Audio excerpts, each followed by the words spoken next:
హృది శిరోలంకార సన్మంగళం. ఎవరు కోరిన కోరికలు తీర్చే కొంగు బంగారం ఈ ఏకశిల 18 మనసు శిరస్సు నుంచి భూమిని తాకి నమస్కారం చేయండి. సర్వాపరాధ రక్షకనే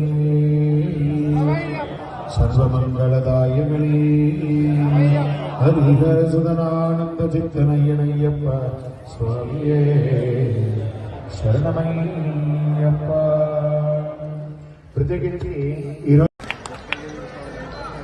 అయ్యప్పలందరికీ కూడా నమస్కారం, గురుస్వాములకు నమస్కారం. ఈ కొండకింత ప్రాచుర్యం రావడానికి ఇక్కడ ఒక క్రమ పద్ధతిలో పూజ నిర్వహిస్తారని చెప్పి నలుదిక్కుల ప్రచారం జరిగింది. అది సత్యం. ఆ కార్యక్రమం నిర్వహించిన అయ్యగారికి పెద్ద నమస్కారం. చాలా నిష్ఠతో చేస్తారన్న పేరు మొత్తం తెలంగాణ రాష్ట్రంలో ఉంటుంది. స్వామివారి ముందు అవద్దని చెప్పచ్చు, అది సత్యం. అలాగే 23 సంవత్సరాల ప్రయాణం దినదిన ప్రవర్తమానమై ఈరోజు ఎన్ని వేల మంది అయ్యప్ప స్వామి దర్శనానికి కొండ మీదకి వస్తారు.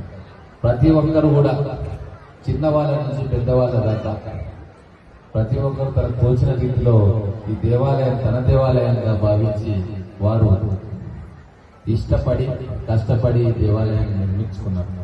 భవిష్యత్తులో కూడా ఇది ఒక స్ఫూర్తి చిహ్నంగా అయ్యప్ప స్వామి దేవాలయం అంటే ఇలా ఉండాలి, మేనేజ్మెంట్ అంటే ఇలా ఉండాలి, నిర్వహణ అంటే ఇలా ఉండాలి, పూజ అంటే ఇలా ఉండాలి అన్న రీతిలో ఇప్పటికన్నా కూడా 1000 కీర్తి ప్రతిష్టలు ఈ దేవాలయం పొందాలి.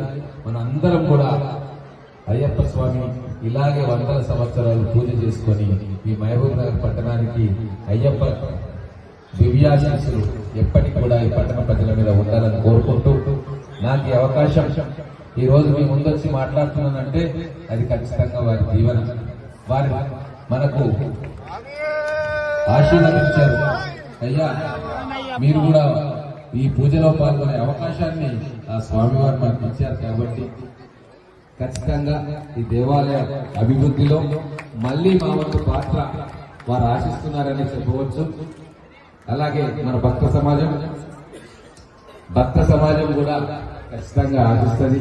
వారి ఆశలు బొమ్మ కాకుండా మా పెద్దలు భగవంతరావు గారు ఏం సెలవిస్తే అది చేయడానికి సిద్ధంగా ఉన్నారు.